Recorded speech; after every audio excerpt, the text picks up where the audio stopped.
D'accord, Nicolas. En tout cas, sache que du coup, il y a toujours des vidéos que Doriane met en ligne sur YouTube. Donc, merci Doriane toujours. J'espère que ça sert.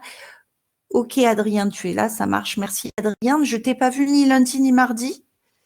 Est-ce que je voudrais pas que tu abandonnes? Attention, Adrien. Donc, est-ce que c'est ce problème-là ou est-ce que c'est autre... Tu avais des cours de prépa? Alors, raconte-moi, c'est quoi des cours de prépa?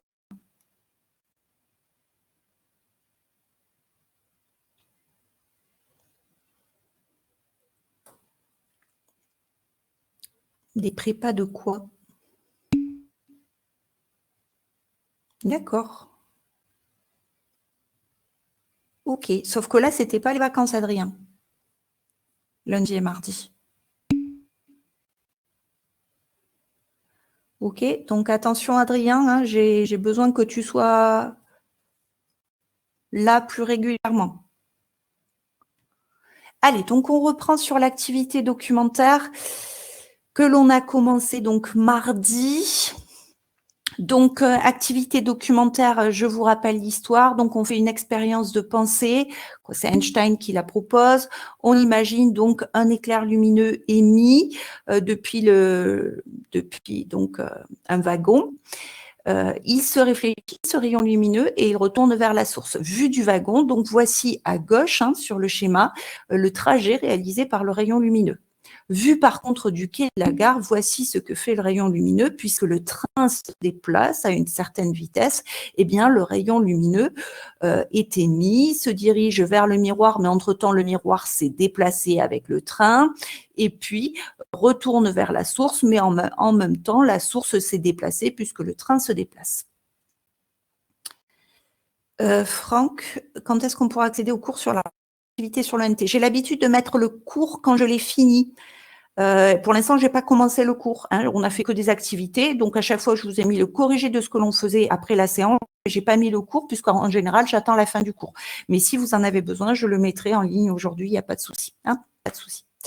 Alors, donc du coup, on s'est dit, c'est clair que si je suis dans le wagon, je vois la distance parcourue par ce rayon et je me dis que cette distance-là est plus courte que si je suis sur le quai de gare et que je regarde ce rayon lumineux, je vois qu'il parcourt une distance plus grande.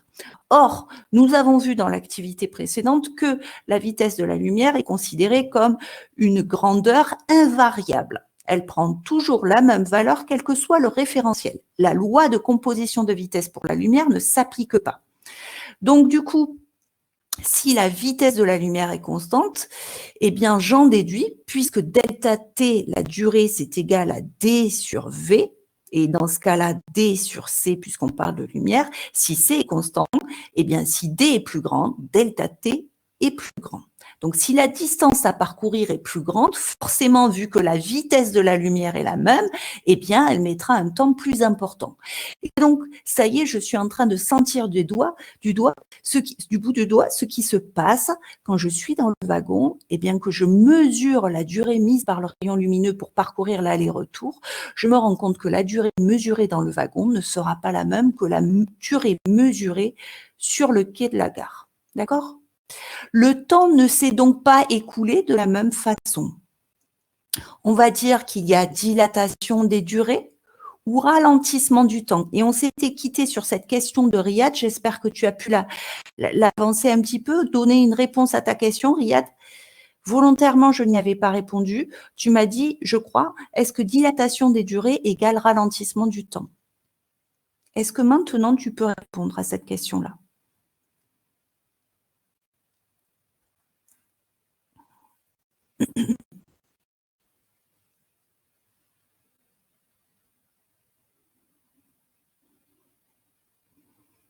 Alors, Riyad, es-tu là déjà?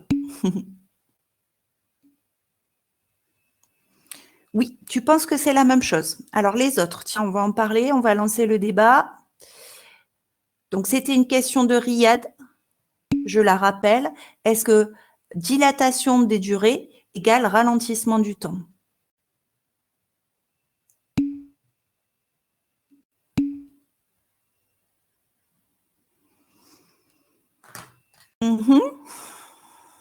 Alors, j'ai du oui qui sort. en majorité? J'ai pas compris la question en vrai. Ok. Au moins, Alix est honnête, c'est bien. Alors, Lucas dit oui.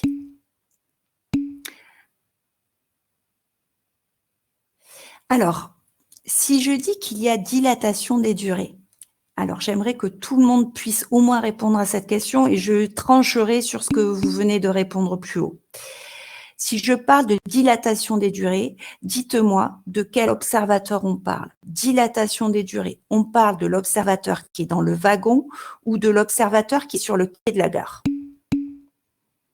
Ok, très bien pour Simon, pour Riyad, pour Franck. Si je parle de dilatation des durées, ça veut dire que la durée est plus grande. Dilatée, hein, c'est que ça prend plus de place. La durée est donc plus grande. Et j'ai bien compris que c'était depuis la gare que je mesurais une durée plus grande parce que vu de la gare, le trajet à parcourir est plus long. Très bien. Maintenant, si je parle de ralentissement du temps, c'est-à-dire que l'horloge a tourné moins vite pour que j'ai une durée moins longue. C'est ça, ralentissement du temps, c'est que l'aiguille de l'horloge tourne moins vite et donc du coup la durée est moins longue. Donc quand je parle de ralentissement du temps ou que le temps s'est écoulé moins vite, je parle de l'observateur dans le wagon ou je parle de l'observateur sur le quai de la gare. Ok, ça y est. Donc attention, la remarque de Riyad de l'autre jour n'était pas correcte.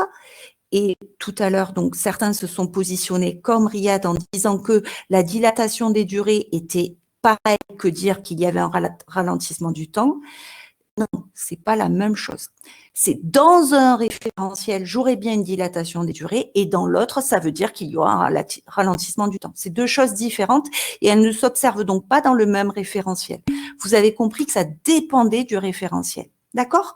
Donc, ça dépend du référentiel, cette histoire de relativité, hein, je l'ai dit, hein, relativité, c'est relatif à, c'est par rapport à. Donc, ça veut dire que je considère deux points de vue différents. Hein, ça, c'est essentiel. Très bien. Donc, continuons. On a compris qu'il y avait donc un phénomène de dilatation des durées pour l'observateur qui était sur la gare, et qu'il y avait un phénomène de ralentissement du temps. Le temps s'était écoulé moins vite. C'est aussi une façon de dire que la durée est plus petite dans le wagon. Allez, maintenant qu'on a bien compris ça, on enchaîne sur les questions. Donc ça, on l'avait vu la dernière fois. On passe au grand 2. Donc, la dilatation du temps.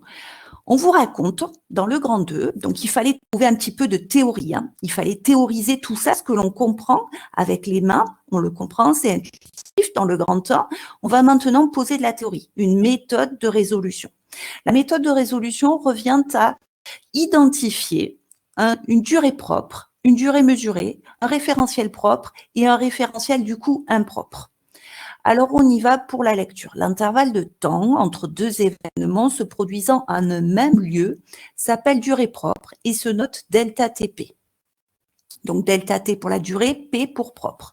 Le référentiel dans lequel la durée propre est mesurée est appelé référentiel propre. Et donc, il faut savoir, et c'est ce que l'on écrira tout à l'heure en rouge dans le cours, un référentiel propre, c'est un référentiel dans lequel, regardez bien ce qu'il y a au-dessus, deux événements se produisent en un même lieu. Ok, pour l'instant, ça peut paraître abstrait. Vous allez voir, on va y mettre du concret très vite. Pour un observateur en mouvement rectiligne uniforme de translation, alors ça, je l'avais dit déjà mardi, je reviens là-dessus. Mouvement rectiligne uniforme, ça permet d'avoir un référentiel galiléen. D'accord? Donc, ce n'est valable que dans ces cas-là. Pour un observateur en mouvement rectiligne uniforme de translation, ces deux événements ne se produisent plus en un même lieu. La durée mesurée delta Tm entre ces deux événements est alors différente de leur durée propre, delta Tp. C'est le phénomène de dilatation de durée. L'objectif de cette partie est de déterminer la relation qui lie delta Tp à delta Tm. Donc la relation, on va voir qui est assez compliquée, hein, qu'on ne retient pas forcément facilement, eh bien, c'est vous qui avez la déterminer. Et ça, c'est fort. Hein. C'est toujours mieux de pouvoir déterminer une relation parce qu'après, on la retient mieux, on la comprend mieux, on se l'approprie davantage. Donc, on vous raconte que pour permettre une étude mathématique, on va se servir du schéma que je vous ai montré déjà la dernière fois, celui-ci. D'accord ? Alors, donc, on y va. Petit 1, identifier le référentiel propre. C'est-à-dire, si je redis ce que j'ai écrit au-dessus, le référentiel propre, c'est le référentiel dans lequel deux événements se produisent en un même lieu. Alors, attendez peut-être avant de répondre, je vais préciser un petit peu de quels événements parlons-nous. Hein, ça, c'est la question que vous devez tous vous poser. Hein, on ne comprend rien, qu'est-ce qu'elle veut dire, c'est quoi les événements. Donc, quels sont les événements qui nous intéressent ici dans l'exercice? Alors, bien, tout simplement, puisqu'on mesure une durée, on mesure une durée de quelque chose qui a commencé et de quelque chose qui s'est fini. Bon, ben, le premier événement marque le début quand je démarre mon chrono et le deuxième événement marque la fin quand j'arrête le chronomètre. Donc, quels sont les événements qui m'intéressent dans cet exercice? Déjà, identifiez-moi. Ben non, je suis en train de réaliser, la réponse est sous les yeux. Pardon, je ne l'ai pas caché. Donc, les deux événements qui se produisent qui m'intéressent ici dans l'exercice sont l'émission et la réception. D'accord?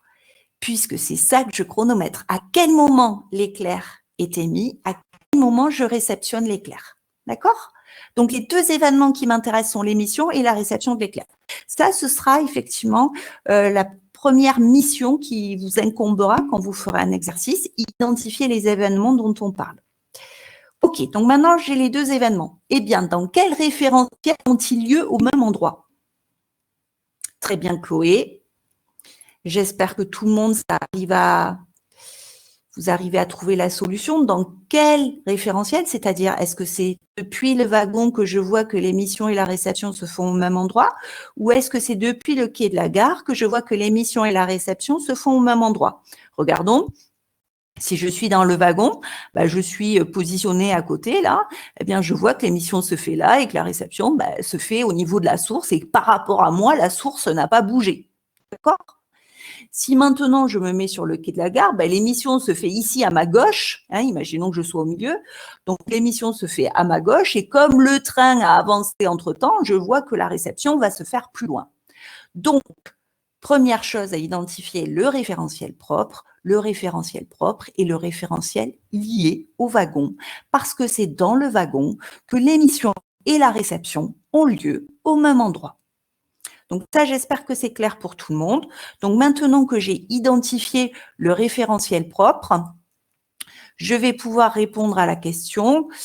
Exprimer dans ce référentiel, en fonction de la distance h, de la vitesse de la lumière c, la durée propre mise par l'éclair pour effectuer l'aller-retour.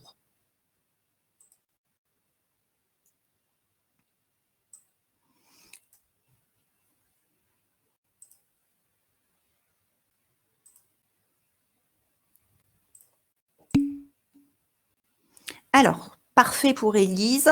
Je sais qu'une durée, ça ne change pas, hein, restez sur vos fondamentaux. Une durée, on l'a vu mardi, se calcule en faisant le rapport de la distance sur la vitesse.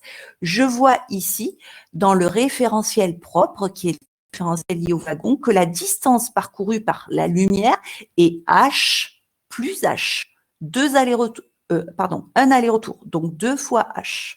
D'accord? Donc, la distance parcourue, c'est 2h. Et je sais que la lumière se déplace à la vitesse c. Donc, ça fait 2h sur c. C'est bon pour tout le monde? Pas de difficulté? Ok. Allez, on comprend ce qui va nous arriver derrière. Hein. On a exprimé la durée propre, donc c'est-à-dire la durée mesurée dans le wagon, comme étant 2h sur c. Eh ben, je me doute bien qu'il va falloir que je fasse la même chose pour l'autre référentiel. D'accord? Ce que lui qu'on va appeler le référentiel impropre, par opposition au référentiel propre. Donc, on vous dit exprimer en fonction de la distance AM et de la vitesse de la lumière C, la durée mesurée delta TM mise par l'éclair pour effectuer un aller-retour. Donc, ça, c'est des maths de collège, pas de difficulté. Donc, delta TM, alors, pardon, c'est pas encore les maths de collège, ça se viendra après. Donc, delta TM, on l'a dit, c'est forcément le delta T mesuré depuis la gare. Et j'exprime du coup, j'attends vos retours, quelle est la durée mesurée depuis la gare en utilisant les grandeurs qui apparaissent ici sur la figure. 2 AM sur C, très bien, Élise. Je vois effectivement que la distance parcourue par la lumière, c'est AM plus MA', d'accord? Élise dit que AM plus MA', c'est 2 AM parce que c'est très important d'avoir ça en tête. Le train avance avec une vitesse constante, donc il n'y a pas de raison qu'il ait parcouru une plus grande distance ensuite, la vitesse étant la même, d'accord? Donc je peux dire que AM plus MA' égale 2 AM pour que ce soit plus simple. Et 2 AM, toujours pareil, sur C, la vitesse de la lumière. D'accord? J'espère que ça ne pose pas de problème. N'hésitez pas à m'interrompre si vous ne comprenez pas. Je répète, pas de questions bêtes. Hein. D'accord? Elles peuvent permettre à d'autres de comprendre. Donc, pas de complexe. Ça me fera plaisir de vous réexpliquer s'il y a quelque chose qui n'a pas été clair. Allez, je continue. Exprimer la durée mesurée delta Tm en fonction de la distance AA' et de la vitesse V du train. C'est-à-dire, j'ai déjà exprimé delta Tm en disant que delta Tm, c'est la durée qui correspond donc au temps qu'il faut, au temps mis par la lumière pour parcourir cette distance-là. Mais je me rends compte que pendant delta Tm, que s'est-il passé? La source a avancé. Paf, d'accord? Parce que le train a avancé, la source s'est déplacée. Donc, je peux aussi exprimer delta Tm comme étant AA' sur V. Parfait, Élise. Super. Il n'y a que toi qui intervient. Ça veut dire que les autres n'ont pas su le faire. Ça m'inquiète un peu. Donc, pendant la durée delta Tm, le train a avancé d'une distance AA' à la vitesse V. Donc, delta Tm, toujours pareil, c'est une distance sur une vitesse. Et si maintenant je m'intéresse au train, d'accord, à la vitesse du train, eh bien, je sais que le train a avancé de A à A'. Donc, ma réponse était quand même pas mal conditionnée par la question. Exprimer la durée en fonction de la distance à A' et de la vitesse V du train, ça laisse peu de marge de manœuvre. Hein, d'accord? C'est bon pour tout le monde? J'enchaîne. Question suivante. Merci Chloé. Question suivante. En utilisant le théorème de Pythagore, c'est là qu'on retrouve donc les maths de collège, établir une relation entre AA', AM et H. Allez, donc on se fait du Pythagore. Du Pythagore ici. Il faut trouver une relation entre AA', AM et H. Merci Franck. Je suis contente. Quoi, je suis relativement contente en fait. Allez, qui me donne le théorème de Pythagore dans le triangle pour exprimer AA' en fonction de AM, en fonction de H? Allez, on est au collège. Alors, je sais que ce n'est pas évident à écrire par contre. Hein.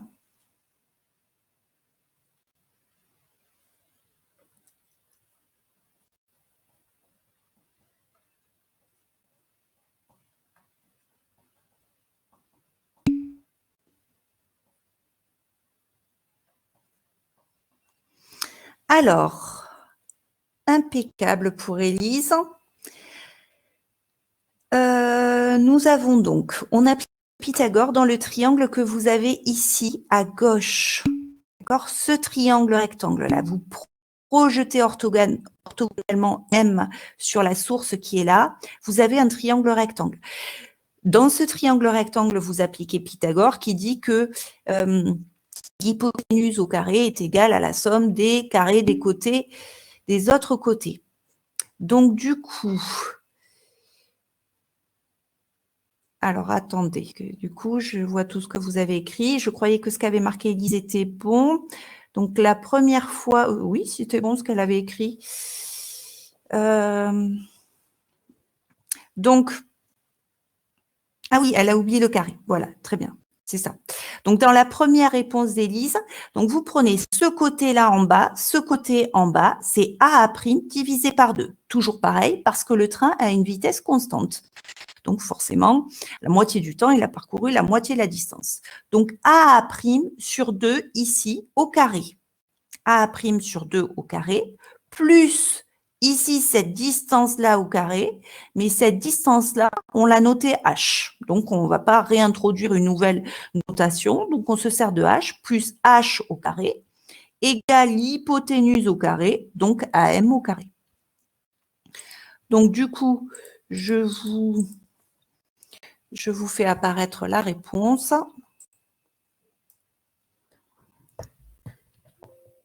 Ah, ça ne marche pas.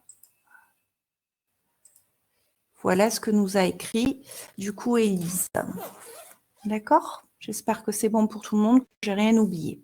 Et ensuite, ben voilà, on met tout ça dans la moulinette. C'est peut-être ça qui vous a posé problème. Le petit b n'est pas évident. D'accord? Si on s'y prend mal, on peut se faire une page de calcul. Donc, ce n'est pas le but. Maintenant qu'on a 4 relations, à chaque fois, je vous ai mis un indice. Hein, j'ai trouvé 4 relations. Eh bien, il va falloir en déduire une relation entre delta TM, delta TP, C et V. C'est-à-dire, je veux plus de AM, je veux plus de A', je veux plus de H. Donc, pour cela, alors je me note juste ce qu'on a trouvé, parce que je vais en avoir besoin. Je vais passer sur le tableau blanc, je vérifie que je n'ai pas noté des bêtises sur ma feuille, 2 AM sur C et A' sur V. Allez, donc je passe sur le tableau blanc pour vous expliquer comment on sort cette expression. Je vais...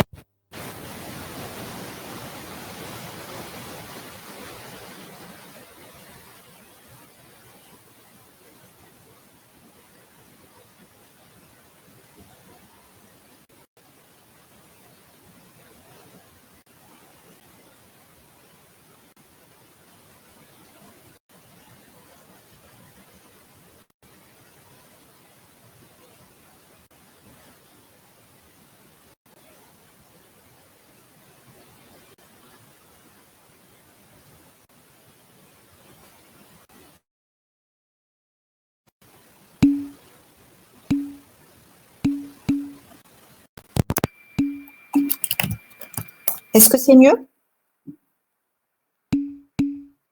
Oui, ok, ça marche.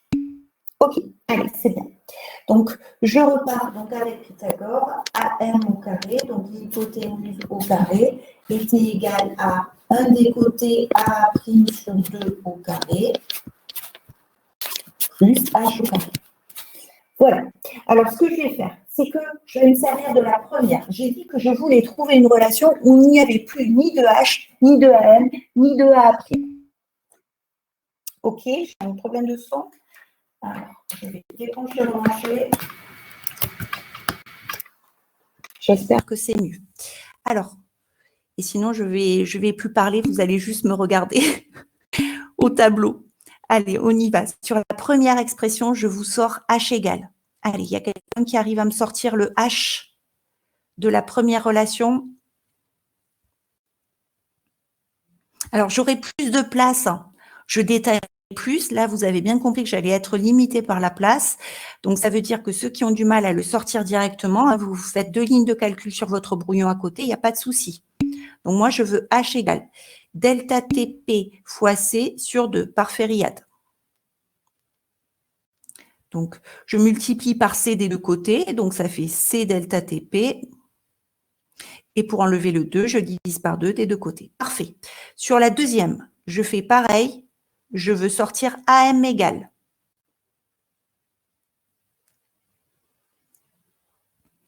Donc, on fait la même chose. Il faut se débarrasser du C puis du 2. Donc, pour se débarrasser du C, vu qu'il est au dénominateur, je multiplie des deux côtés. Donc, je vais avoir un C delta TM. Et ensuite, pour simplifier le 2, il faut diviser par 2 des deux côtés. D'accord? Donc, j'ai le même type de relation. Dans la troisième, je vais exprimer A'.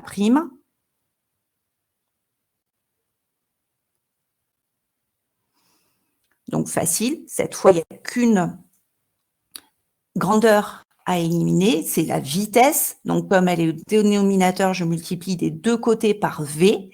Et il reste A' égale V fois delta TM. OK. Donc, voilà. Maintenant que j'ai fait ça, je vais injecter tout ça dans la quatrième. OK? Donc, le AM carré, donc reprenez la relation 4 qui est Pythagore, et à la place de mettre AM au carré, ben, je vais mettre ce que j'ai trouvé ici. Donc, AM, c'est C delta TM sur 2, le tout au carré. Plus, non, pardon, c'était égal. Alors, je ne sais pas utiliser la gomme sans tout effacer, donc tant pis, je rature, excusez-moi. Ou alors, tac, tac, tac, voilà. Alors ensuite, A' sur 2 au carré. A', on a dit que c'était V delta Tm. Donc V delta Tm sur 2 au carré. C'est bon, j'espère que tout le monde suit. Plus H au carré. H, je le prends, c'est C delta Tp sur 2 au carré. Donc, vous voyez qu'on n'a pas énormément besoin de faire de lignes de calcul parce que ça y est, on a une relation qui répond à la question, c'est-à-dire une relation entre delta Tm, delta Tp, C et V. Maintenant, il faut essayer de la simplifier parce qu'on a du delta Tm à gauche et à droite, donc on va tout mettre ensemble. Qu'est-ce que vous pouvez déjà me proposer? Et attention, je ne veux pas entendre, on enlève les carrés. C'est faux, on n'a pas le droit d'enlever les carrés, il y a une addition au milieu. Hein. Par contre, par quoi peut-on simplifier?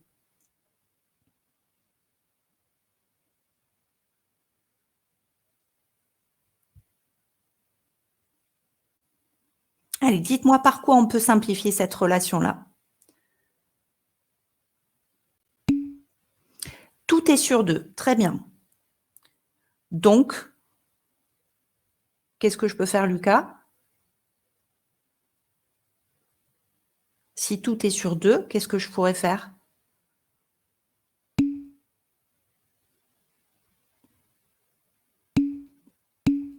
On le met sur 1, on fait x2.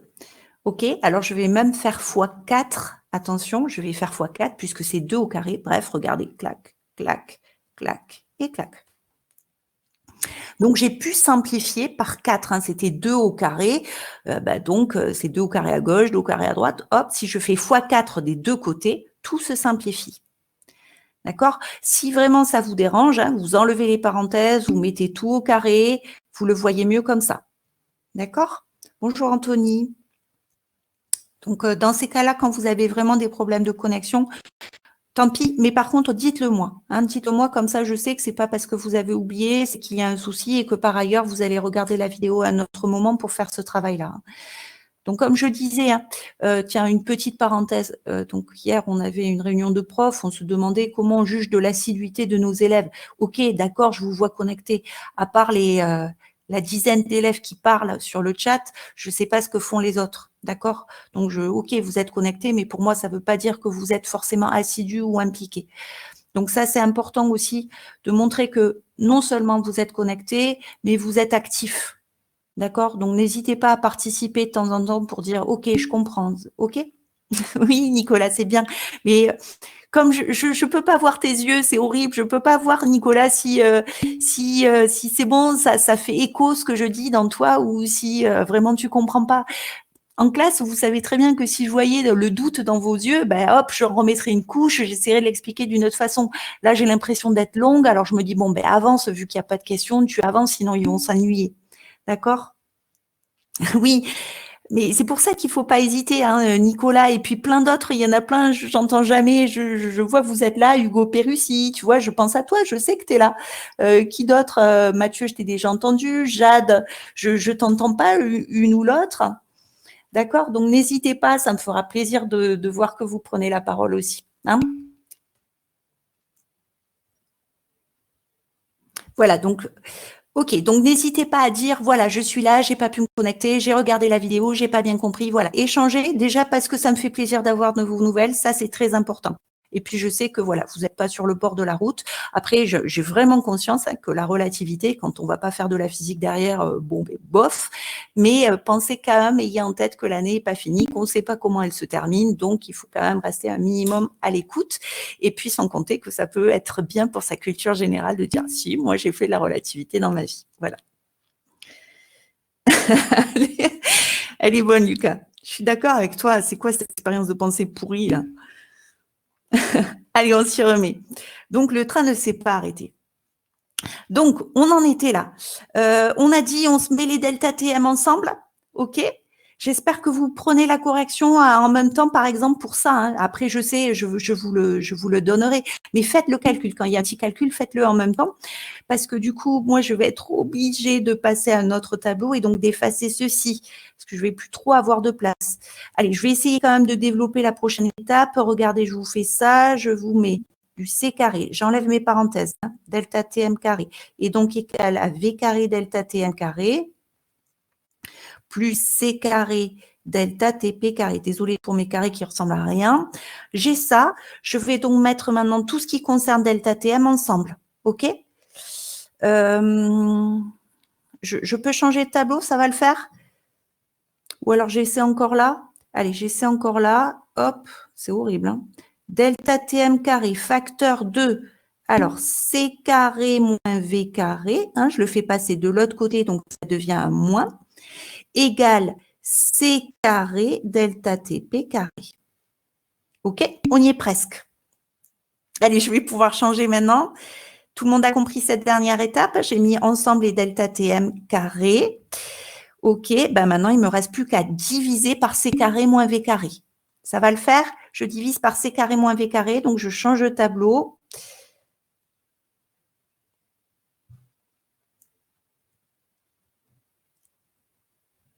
Donc, j'avais du C carré et je divisais tout par C carré moins V carré pour pouvoir avoir un delta TM égal. OK, on y est presque, presque, presque. Regardez, on ne laisse pas une relation avec des carrés. Pour enlever le carré, je prends la racine de tout ça.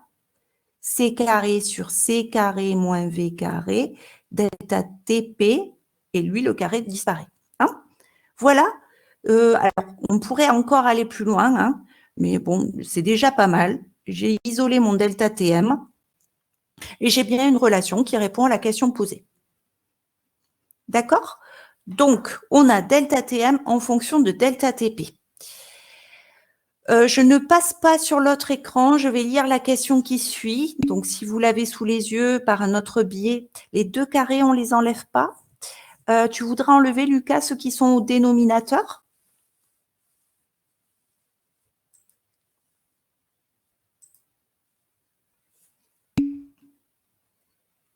Les deux C. Alors, ce n'est pas aussi simple que ça. Je vais pouvoir l'enlever sur le C d'en haut, mais pas sur le C d'en bas parce qu'il y a une soustraction. Donc, on ne peut pas, la racine de C carré moins V carré n'est pas égale à C moins V. Tu peux faire ça avec n'importe quel chiffre sur ta calcul, tu vas voir, ce n'est pas possible. Donc, pas de souci, Lucas, hein, pas de souci. Donc, cette relation-là, dans la question 4A qui suit, je ne rebascule pas sur l'autre écran hein, pour ne pas perdre ce que j'ai là, il est écrit « Montrer que la durée mesurée », donc delta Tm, est reliée à la durée propre par la relation delta Tm égale gamma delta Tp, voilà ce qu'on a montré, et il faut exprimer gamma. Donc, il faut aller plus loin dans la simplification de ce coefficient qu'on appelle le facteur de Lorentz, gamma. OK, bon, ben, je vais donc simplifier ce gamma. Donc, gamma, on a trouvé, nous, que c'était C carré sur C carré moins V carré. Alors, regardez ce que je vais faire. J'ai plusieurs possibilités. Je vais y aller doucement. Je vais mettre du C carré, je vais garder C carré en haut et je vais mettre C carré en facteur en bas. Allez, dites-moi ce que j'ai dans ma parenthèse, du coup. Je mets C carré en bas pour que ça ressemble à ce que l'on me demande. Donc, le premier membre dans la parenthèse, c'est facile. C'est forcément 1 hein, pour retrouver C carré, donc 1. Ensuite, vous avez forcément un moins parce qu'il y a un moins. Et quand vous avez développé, il faut retrouver du V carré. Donc, si je veux retrouver du V carré, il faut que je prenne du V carré et que je le divise par C carré pour pouvoir simplifier et avoir que le V carré. Très bien pour Lucas. Attention pour Riyad, il me manquait… Non, pour Riyad, ce n'était pas bon. Hein. Le V2 n'est pas au dénominateur, le V au carré. D'accord? Donc, une fois que j'ai ça, regardez ce que je peux faire. Hop, C carré, ça se simplifie. Et j'ai donc racine de 1 sur 1 moins V sur C. Et je peux mettre tout ça au carré. Voilà CQFD, comme vous avez l'habitude de dire en maths. OK? On a prouvé que delta Tm était égal à gamma delta Tp. Donc, j'ai trouvé la relation qui permet de lier la durée mesurée à la durée propre. C'est plutôt fort. Ça veut dire que je suis capable maintenant, connaissant la durée dans un référentiel, déterminer la durée dans l'autre référentiel, grâce à cette relation. Et on voit que cette relation, bien sûr, dépend de la vitesse du référentiel par rapport à l'autre. C'est-à-dire que là, le train est en mouvement par rapport à la gare et la vitesse du train est notée V. D'accord? OK. On vous dit dans la question d'après, je ne change toujours pas par rapport à l'énoncé du sujet.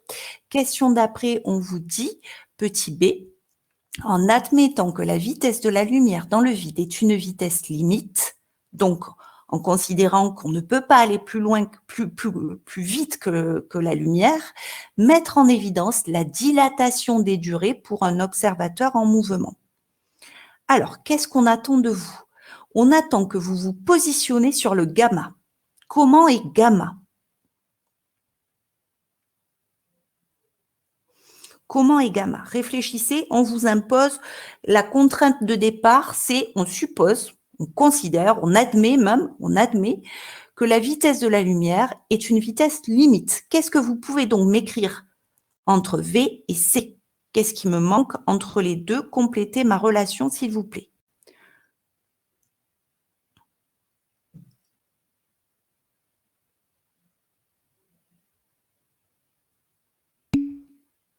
V est inférieur ou égal à C. Effectivement, voilà ce que l'on attend de vous. OK. Bon, ben là, ça revient à faire en nouveau des maths. Dites-moi du coup ce que ça génère sur gamma. Allez, je vais changer de tableau et on va essayer de comprendre ce que ça impose sur gamma. Alors, je vous réécris gamma.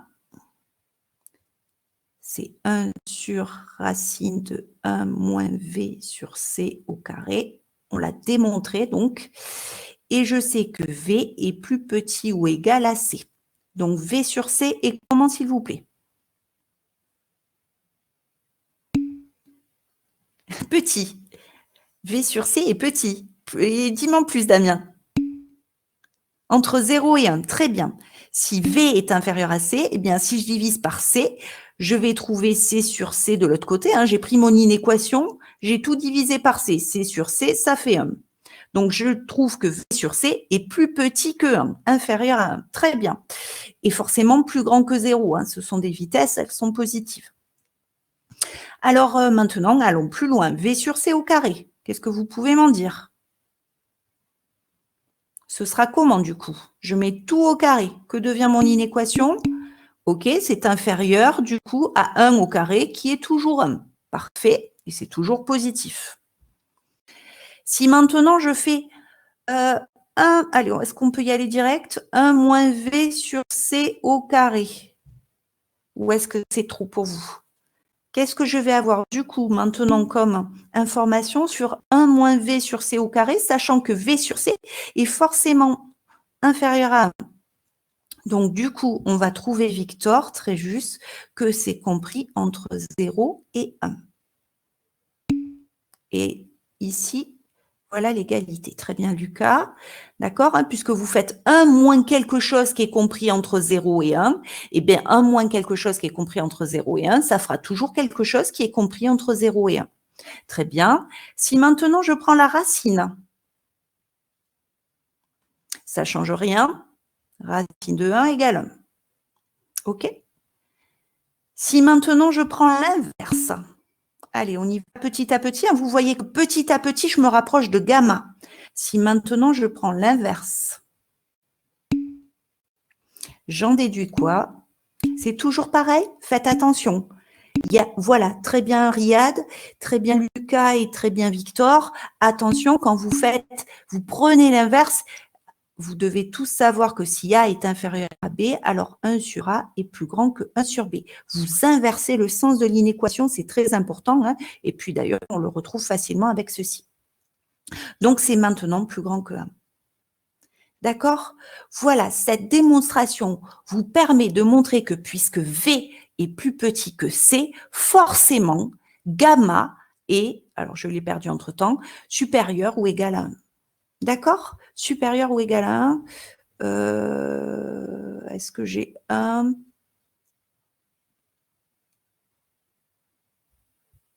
Si V est nul, oui, je trouve 1, donc ça marche. Voilà. Qu'est-ce que je voulais dire? Donc, delta Tm égale gamma delta Tp, et gamma est plus grand que 1. Racontez-moi ce que ça prouve. Qu'est-ce qu'on vient de montrer ici?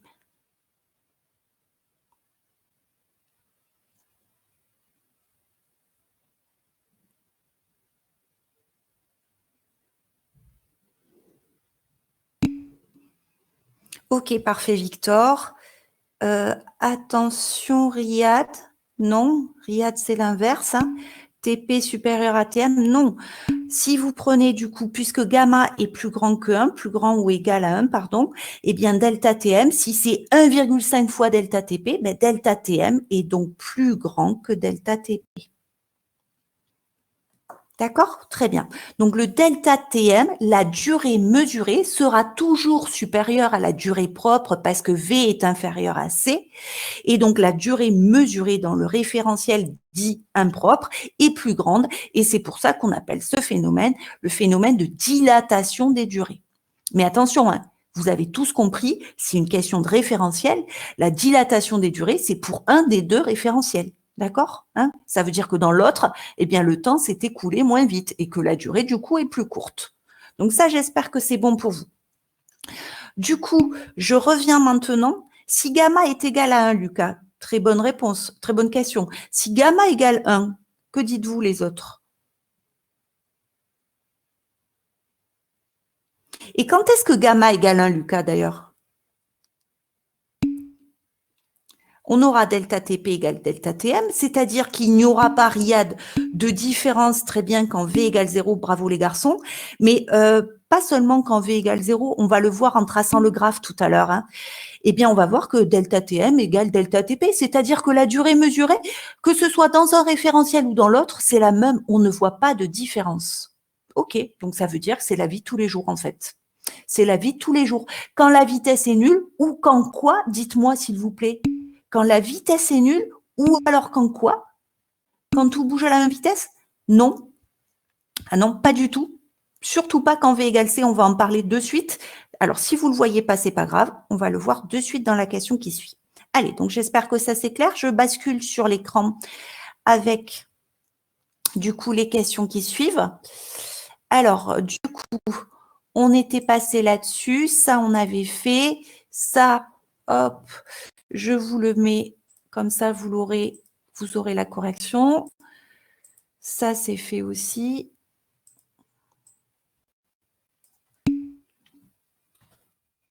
Voilà. Donc, j'ai préféré le faire sur le tableau blanc pour que vous puissiez suivre et que vous n'ayez pas directement le résultat. Voilà ce que on a fait. On passe à la question d'après. Alors, question d'après. Oui, c'est ça, Simon. Si on disait V égale C, on divise par 0, c'est vrai. Alors, on passe à la question d'après. Question 5A. Je ne sais pas si vous êtes allé jusque-là. J'aurais aimé que vous y étiez. D'accord? Vous ayez réussi à y aller. D'accord? Ça aurait été bien, sinon, ce n'est pas grave. Le principal est de l'avoir compris et de pouvoir le refaire. Donc, à l'aide de votre calculatrice, je vous demande de représenter gamma en fonction de x. Et on prendra x comme étant V sur C. C'est-à-dire, je vous demande de tracer y égale 1 sur racine de 1 moins x2.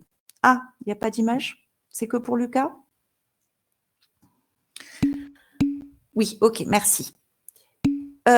Donc, vous rentrez ça à la calcul, 1 sur racine de 1 moins x au carré. Et voilà ce que vous allez obtenir. Voilà la représentation graphique de gamma en fonction de V sur C. Que montre cette représentation graphique? Elle est super intéressante. Elle vous dit quoi? Que quand V est tout petit par rapport à C, d'accord? V sur C égale 0,1, ça veut dire que V égale 1/10 de la vitesse de la lumière, égale 1/5, etc., égale 10%, 20%, 30%. OK? Donc, regardez que vos gammas. Gamma est pratiquement quoi?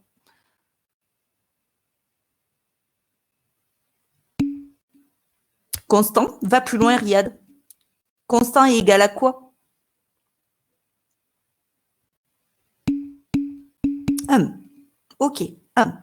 Donc, ça veut dire que, rappelez-vous, hein, delta Tm égale gamma delta Tp. Donc, si gamma égale 1, ça veut dire delta Tm égale delta Tp. Il n'y a pas de phénomène de dilatation des durées ou de ralentissement du temps dans le référentiel.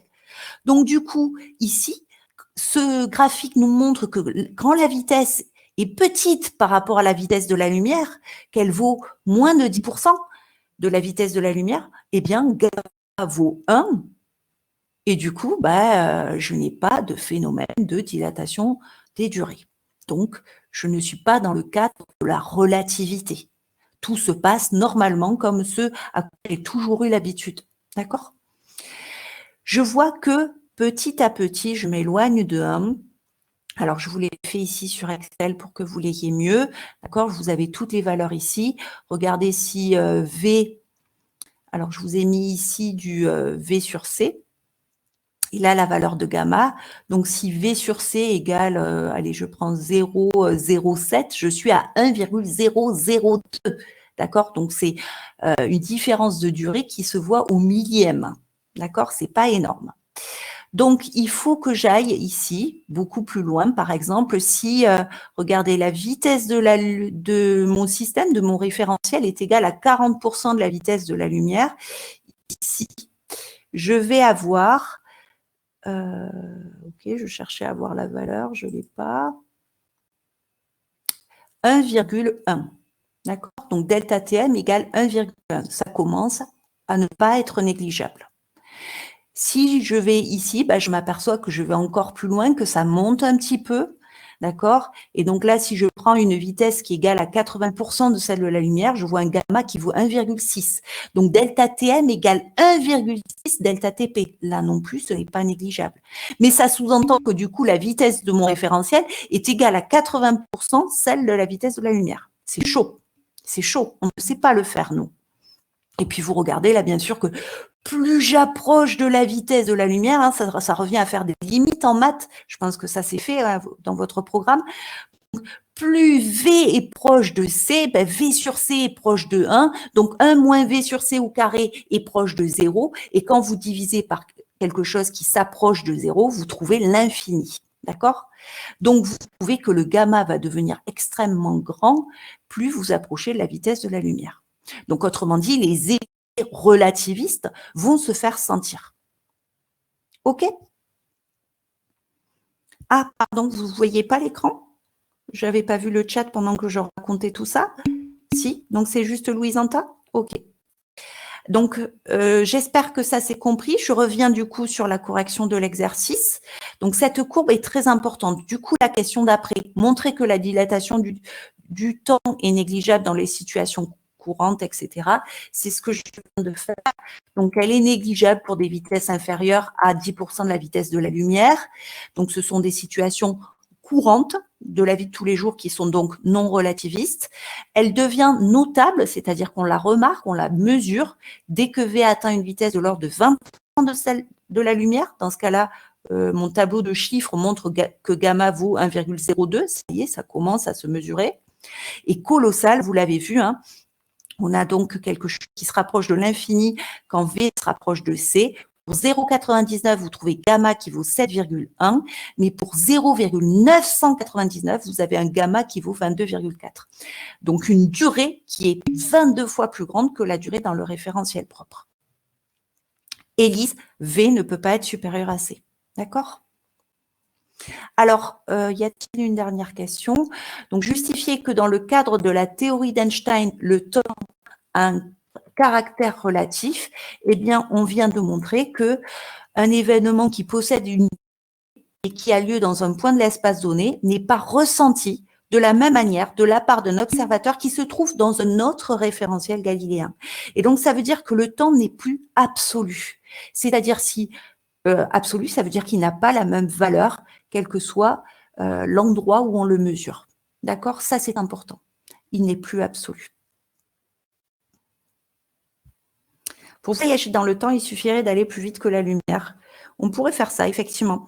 À ce sujet-là, Victor, si ça t'intéresse, j'ai regardé la vidéo dont Simon m'avait parlé sur ScienceClick. Tu tapes ScienceClick relativité, je crois, ou relativité restreinte, et tu as une petite vidéo là-dessus qui est pas mal, Pas de rapport avec le sujet terminal, mais c'est plutôt bien fait. Alors, je reviens du coup, maintenant que cette activité documentaire est faite, je reviens sur le cours. Qu'est-ce qu'il faut retenir de tout ce que l'on a vu? Et vu qu'il est 11h57, je vais aller très vite. Et du coup, je vais conserver la correction des exercices pour lundi prochain. Hein. Donc, j'espère que maintenant, en tout cas, peut-être que vous ne les aviez pas fait parce que c'était difficile. Peut-être que maintenant, la correction de l'activité, c'est plus clair et vous pourrez vous mettre aux exercices. Donc, je répète, le numéro 18 et le numéro 21, numéro 18 et 21, page 199. Allez, donc je refais un petit point court rapide. Donc, mon cours se présente sous cette forme-là, temps et relativité restreinte. Comme d'habitude, le tableau de compétences avec notions et contenu, invariance de la vitesse de la lumière, on a vu, caractère relatif du temps, on l'a vu, postulat d'Einstein, on l'a vu dans l'activité 1, tests expérimentaux de l'invariance de la vitesse de la lumière, ça, on l'a fait, notion d'événement, c'est vu, temps propre, c'est vu, dilatation des durées, c'est vu, preuve expérimentale, on verra ça aussi dans les activités documentaires qui nous restent à corriger. Demain, c'est férié, oui. Compétences attendues, savoir que la vitesse de la lumière dans le vide est la même dans tous les référentiels galiléens, c'est ce qu'on appelle l'invariance de la vitesse de la lumière, c'est vu. Définir la notion de temps propre, voilà, ce qu'il vous faut, donc, c'est ces définitions que l'on va faire maintenant. Donc, dans le grand 1, si vous regardez dans le grand 1, il y avait l'activité doc 1, on l'a corrigé et je rajoute pas grand-chose, on y va. Donc, je passe sur tout ce qui est activité documentaire et j'arrive sur le point court. Donc, l'expérience historique de Michelson et Morley sur les interférences a permis de montrer que la vitesse de la lumière dans le vide est indépendante de la vitesse de déplacement de la Terre. C'est ce qu'on a montré avec nos petits moyens mardi. Suite à cette expérience, Albert Einstein publie en 1905 une nouvelle théorie appelée relativité restreinte. Elle repose sur deux postulats. Le premier que j'ai mis en noir, les lois de la physique sont identiques dans tous les référentiels galiléens. Et le deuxième que nous retiendrons, la vitesse de propagation de la lumière est indépendante du mouvement de la source lumineuse, c'est-à-dire la loi de composition des vitesses ne s'applique pas pour la vitesse de la lumière, sinon ça supposerait qu'on puisse avoir des vitesses supérieures à la vitesse de la lumière, donc ce n'est pas possible. On retient donc que la vitesse de la lumière vaut 3,00 à 3 chiffres significatifs, 10 puissance 8 mètres par seconde, par rapport à tout référentiel galiléen. Ensuite, l'activité documentaire 2, j'espère que c'est compris, je ne reviens pas dessus, le corrigé est dans le cours, et j'enchaîne sur la partie cours. Un référentiel est associé à une horloge qui est propre, deux événements simultanés dans un référentiel ne le sont pas s'ils sont mesurés par une horloge liée à notre référentiel, c'est ce que l'on vient de voir. Cela donc introduit la notion du caractère relatif du temps. Donc, puisque la vitesse de la lumière dans le vide est toujours la même, quels que soient les observateurs, alors la distance parcourue et la durée du parcours vont avoir un rapport constant, puisque delta t égale d sur v. Je peux l'écrire aussi v égale d sur delta t, puisque v égale constante, bien d sur delta t, ce rapport-là doit toujours être constant. Ça veut dire que si d augmente, delta t va augmenter forcément. D'accord ? Donc, le temps n'est pas absolu, il possède un caractère relatif. Alors, le concept de dilatation des durées présente des limites. En effet, seulement quand un système est en mouvement rectiligne uniforme que son horloge ralentit. Cette restriction importante a conduit Einstein à parler de relativité restreinte. D'accord ? Donc, nous, en terminale, on ne fait que de la relativité restreinte. Sachez que pour ceux qui continueront sur de la physique-chimie, parleront à un moment donné dans leurs études de relativité générale. D'accord ? La relativité restreinte suppose donc qu'on se limite à ces cas-là, quand on a des mouvements rectilignes et uniformes. Relativité générale, on va plus loin. Et on tient compte de la gravitation. Donc, durée propre et durée mesurée, vous l'avez compris là aussi, j'espère, avec l'activité. Un événement est un phénomène qui se produit en un point de l'espace et un instant unique dans le temps. L'intervalle de temps entre deux événements qui se produisent en un même lieu s'appelle la durée propre. D'accord? Il fallait trouver un formalisme, des méthodes de résolution et donc introduire du vocabulaire scientifique. Donc, la durée propre, c'est la durée qui sépare deux événements qui se produisent en un même lieu d'un référentiel. Le référentiel dans lequel cette durée propre est mesurée est appelé référentiel propre. Alors, si je prends un exemple, lors de la mesure de la distance Terre-Lune, donc vous mesurez la distance Terre-Lune par émission d'un faisceau laser qui se réfléchit sur les réflecteurs installés donc sur la Lune. Vous mesurez l'intervalle de temps qui sépare l'émission et la réception. Et bien sûr, le référentiel propre, c'est la Terre, parce que l'émission et la réception se font sur la Terre au même endroit.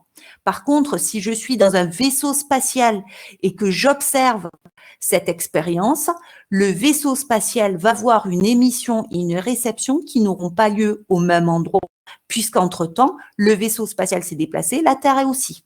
D'accord ? Donc ça, j'espère que cette notion de référentiel propre est acquise. On aura l'occasion de la tester à travers des sujets de base, des exercices ou d'autres activités. D'accord ? Donc ensuite, on a annoncé bien cette relation-là, delta TM égale gamma delta TP. Ce qui est génial, c'est que ce soit vous qui l'ayez établi, d'accord? Donc on a vu, grâce à cette expérience de pensée d'Einstein, on a vu qu'on retrouve cette relation. Delta TM égale gamma delta TP. Gamma est le coefficient de Lorentz. Alors on n'est pas dans des sujets de bac ici, puisque donc du coup c'est obsolète, mais ce gamma n'est pas à savoir, il vous aurait toujours été donné.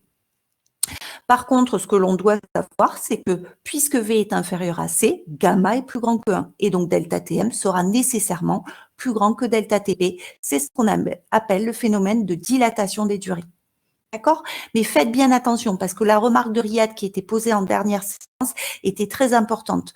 OK, il y a une dilatation des durées, mais ça dépend du référentiel. Il y a une dilatation des durées pour le référentiel impropre. D'accord? Et la durée propre est plus courte. Donc, dans le référentiel propre, il y a l'inverse de la dilatation de durée, c'est-à-dire un temps qui s'écoule moins vite pour avoir une durée plus petite. Voilà, donc voilà pour le cours d'aujourd'hui. Je pense que je m'arrête, d'accord? Je ne me lance pas sur la correction des exercices. 1 heure, ça me semble bien comme format, comme je ne perds pas votre concentration. J'espère que ce qui a été dit aujourd'hui, alors il n'y a pas QCM aujourd'hui, Lucas, parce que je l'avais dit, on n'a pas assez avancé sur la relativité. Par contre, tu fais bien d'en parler, je vous l'ai mis pour jeudi prochain. Donc sur le cahier de texte d'aujourd'hui, vous avez donc ce que l'on a fait aujourd'hui. Par contre, j'avais mis que j'allais corriger les exos, je m'étais un peu trop enjaillée, on va dire. Donc, trop prévu. Donc, ces exercices-là, je les mettrai à lundi. D'accord? Donc, ceux qui ne les ont pas fait, reportent à lundi. Alors, lundi, j'avais aussi des activités documentaires. Donc, voilà, organisez-vous votre travail. Lundi, je commence par les exercices. Ensuite, je continuerai par l'activité doc 3. Du coup, mardi, je ferai certainement l'activité doc 4 et peut-être que je pourrai commencer le sujet Polynésie. D'accord? Donc, je vous ai mis un sujet à faire. Donc, organisez votre travail, qui n'est pas une charge trop importante. D'accord? Vous en fassiez un petit peu tous les jours, on va dire, ou tous les 2 jours. Pas tout d'un coup. Et donc, le QCM, ce sera jeudi prochain pour vérifier vos acquis sur la relate. Ça marche?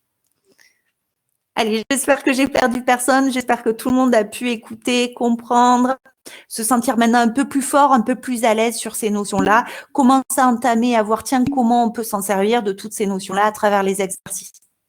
Voilà, je vous souhaite une belle journée à tous aussi. Et un bon week-end, puisque ça y est, on y est presque.